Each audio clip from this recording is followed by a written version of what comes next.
Well, a key part to Michigan's rebound will be what kind of federal financial assistance is being provided, not to mention when and where it's going. So we spoke with Congressman Bill Huizenga today to get his pulse on what's already been established and where we go from here.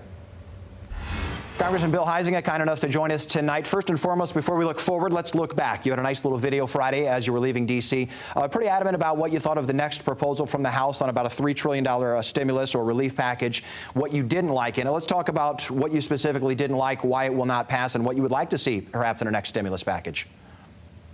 Yeah, as you could tell watching that video from Friday evening, I was a little frustrated, and I was frustrated because first and foremost, it was a partisan written bill.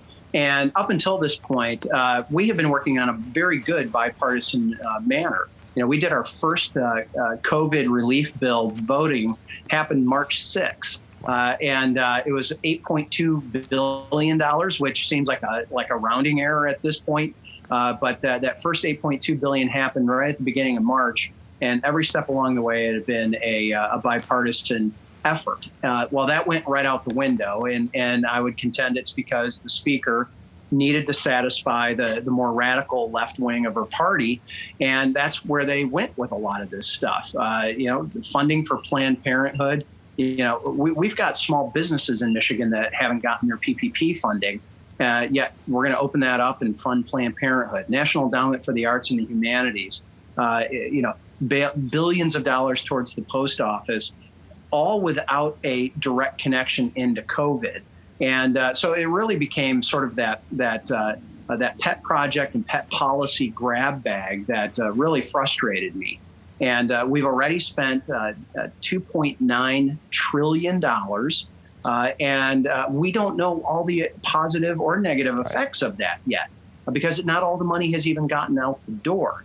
So my point is that we may be coming back for another tranche of funding in some different areas, but we haven't even seen the effects of what the current almost $3 trillion of spending has brought us. So that's where I'd like to see us go next is assessing the effects, both positive and negatives, of the spending that we have had. And then let's develop what that next step is going to be together. Sure. You mentioned a couple of things that you said you were working on bipartisan-wise, maybe some debt concerns for both sides of the aisle. And you also talked about maybe in your version of the HEROES Act, maybe a 3-month tax holiday for first responders. Some of the things you're kicking around right now that maybe we can look forward to possibly?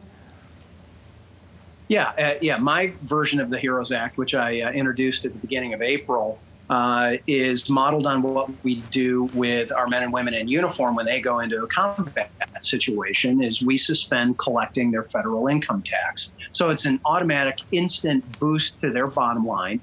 And what I wanted to do and still would like to do is do that for those first responders and those working in hospitals and not just the healthcare professionals themselves, but those folks that are working in these healthcare facilities that are taking care of our elderly, that are cleaning up after an operation or after a treatment.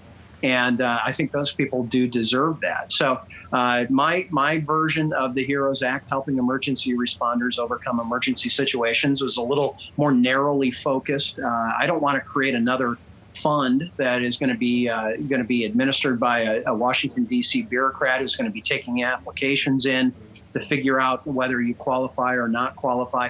That to me is not very efficient.